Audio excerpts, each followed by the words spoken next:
Shefali basin Tiwari, उम्र है 35 साल और पेशे से पत्रकार हैं। इन्हें मोहब्बत होती है एक शख्स से जिसका नाम है विक्रम चौहान।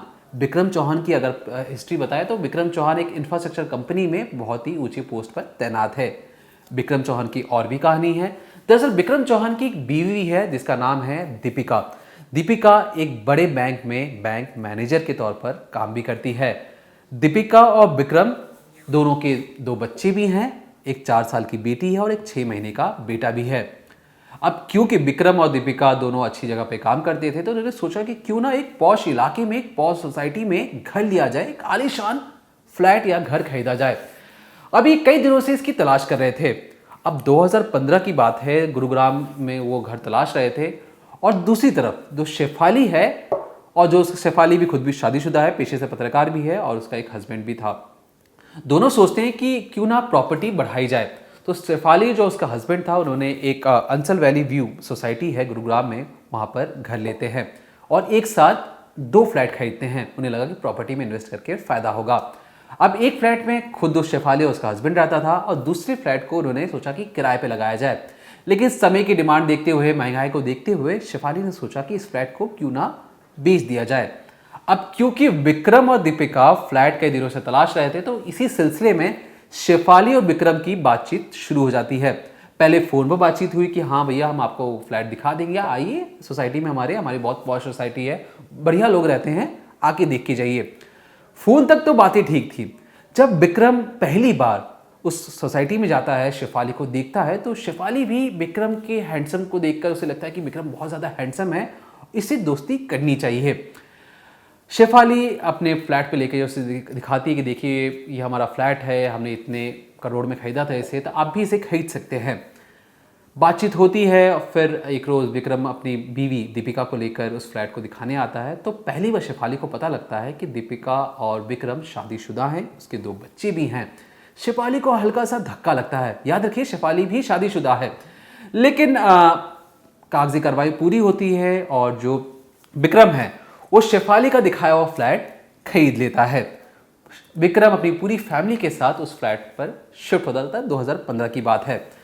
2015 से 2018 आते आते तक अक्सर विक्रम और जो शेफाली है वो शाम के टाइम पर पार्क के आसपास टहलते, एक दूसरे से बातचीत करते। तो पहले लोगों को लगता कि हो सकता है कि इन्होंने फ्लैट खरीदा है तो कुछ फ्लैट को लेकर बातचीत ये कर रहे होंगे।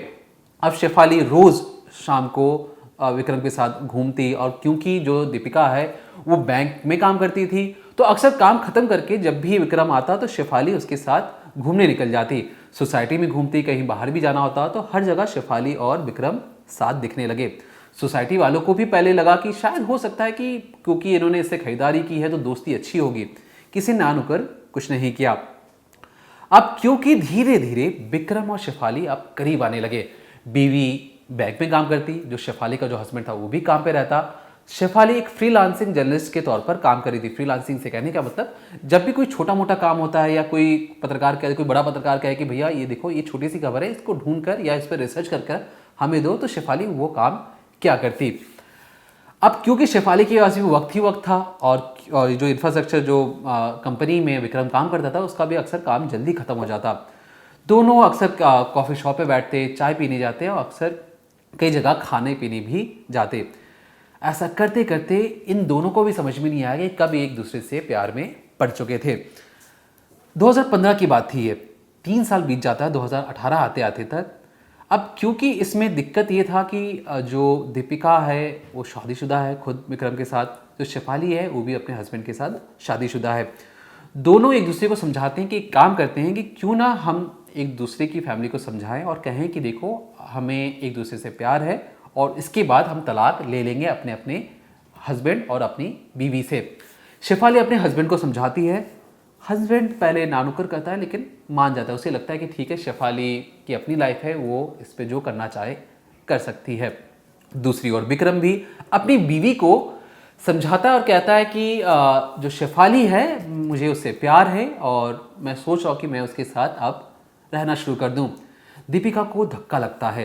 दीपिका को लगता है कि शेफाली उसके घर पर जो अक्सर आया जाया करती थी, इनकी तो दोस्ती थी अच्छी और शेफाली जिस तरीके से बातचीत किया करती थी, कभी भी ऐसा नहीं लगा कि विक्रम और शेफाली के बीच में कुछ ऐसे संबंध बन जाएंगे। अब अक्सर समझाने के बावजूद भी दीपिका ने कहा कि मैं तलाक आपको नहीं दूंगी, या कहें विक्रम को नहीं दूंगी। अब इधर हुआ यूं कि शेफाली ने अपने हस्बैंड से कहा और दोनों के बीच में तलाक हो गया। शेफाली अपने फ्लैट में अकेले। अब यहाँ पे जो विक्रम है और जो उसकी बीवी दीपिका है, दीपिका ने मना कर दिया तलाक देने से। अब मामला अटक गया। शेफाली को लगा कि मेरा हस्बैंड तो तैयार हो गया, विक्रम अपनी वाइफ को तैयार नहीं कर पा रहा है। अब दीपिका की भी मजबूरी है, उसे समझ में नहीं आ रहा था कि हो क्या रहा है। जिस औरत को समझ रही थी कि उसकी अच्छी पड़ोसी है और उसके साथ उसकी अच्छी घनिष्ठता दोस्ती है, तो अचानक से प्यार कब हुआ और कैसे हुआ उसे खुद की समझ के परे था। अब कई बार ना नुकर करने के बाद कई बार दीपिका ने भी कहा कि देखो मैं उसे छोड़ूंगी नहीं, मुझे अच्छी नहीं लगती, उसे घर पे मत बुलाया करो, हमारे बच्चे हैं उन पर बुरा असर पड़ेगा। अब विक्रम शेफाली के बारे में कुछ इस तरीके से पागल हो चुका था कि वो लगातार और कई बार उसने दीपिका को मारा पीटा। मकसद उसका ये था कि दीपिका इस मार पिटाई से ही सही कम से कम उसे तलाक तो दे दे। लेकिन दीपिका टस से मस नहीं हुई। अब करे तो करे क्या। फिर प्लान बना कि चुपके से, जब अक्सर झगड़ा होना शुरू हो चुका था, तो दीपिका को लगा कि कोई बात नहीं, मेरा पति है जो वो जितना मुझे मारे लेकिन कभी ना कभी वो मुझसे दोबारा प्यार करेगा ही। और क्योंकि विक्रम के बच्चे भी हैं तो दीपिका को भरोसा था कि आज नहीं तो कल विक्रम मान जाएगा। अब कहानी में थोड़ा सा बदलाव आता है। दरअसल अप्रैल 2018 को शेफाली और विक्रम अचानक से एक ट्रिप प्लान करते हैं लेह लद्दाख का। मैं आपकी स्क्रीन पर कुछ तस्वीरें आपको दिखाने की कोशिश करूंगा। ये जो तस्वीरें हैं जिसमें विक्रम शेफाली को चूम रहा है, ये तस्वीरें गवाह बनी। दरअसल इन्होंने अचानक से एक ट्रिप बनाई लेह लद्दाख की अप्रैल 2018 में। जब कहते हैं कि दिल्ली एनसीआर में गर्मी पड़ना शुरू होती है, तब ये कश्मीर और लेह लद्दाख घूम रहे थे। शेफाली और विक्रम प्लान बनाते हैं कि ठीक है, अगर वो तलाक नहीं दे रही है तो हमें एक काम करना चाहिए कि हमें दीपिका को ही रास्ते से हटा देना चाहिए। प्लान तो बन चुका था। अब प्लान के तहत किस तरीके से काम करना है, कैसे लेके जाना है, तो उसमें उन्होंने आगे क्या प्लान बनाया और कैसे प्लान बनाया, अब ध्यान से सुनिए। दरअसल लेह लद्दाख से घूम के आने के बाद दीपिका विक्रम से पूछने लगी कि तुम्हारा ट्रिप कैसा रहा। उसे बिल्कुल भी गुस्सा नहीं आया कि उसका पति किसी और औरत के साथ कहीं और घूमने गया है। उसे लगा ठीक है, आज ना तो कल वो वापस आ जाएगा। धीरे धीरे समय बीतता है। अप्रैल 2018 से लगभग 5 से 6 महीने बाद अक्टूबर 2018 आ जाता है। कई बार विक्रम उससे समझा रहा था कि तुम तलाक दे दो, मुझे तुमसे प्यार नहीं है, मुझे किसी और से प्यार है, मुझे जिससे प्यार है मुझे उसके साथ रहने का हक है। लेकिन दीपिका बार बार उसे बच्चों का हवाला देती है और कहती कि मैं तुम्हें तलाक नहीं दूंगी, हमारे शादी का पवित्र मंत्र से हमारी शादी हुई है, ऐसे तलाक देना हमारे संस्कृति के खिलाफ है। अब कई बार समझाने के बाद भी, कई बार मार पिटाई करने के बाद भी थक हार कर दीपिका ने विक्रम के पापा मम्मी या कहें अपने सास ससुर को बताया कि देखिए पापा मम्मी, ये विक्रम जो आपका बेटा है इसे किसी और से प्यार हो गया और वो कह रहा है कि वो मुझसे तलाक लेगा। जैसे ही विक्रम के माता पिता को सारी बातचीत पता लगती है, विक्रम के माता पिता फौरन ही गुरुग्राम आते हैं और उसे समझाने की कोशिश करते हैं विक्रम को कि देखो ये छोटी मोटी चीज़ें ठीक नहीं है, तुम किसी के बहकावे में आके तुम्हें अभी किसी से प्यार हो गया, तुम एक रिस्पॉन्सिबल शख्स बन चुके हो, तुम्हारे बच्चे हैं, तुम्हारे ऊपर बीवी है, इनकी जिम्मेदारी तुम्हारे ऊपर ही है। अगर कोई यंग करे तो समझ में भी आए, लेकिन तुम ये सारी चीज़ें बिल्कुल मत करो।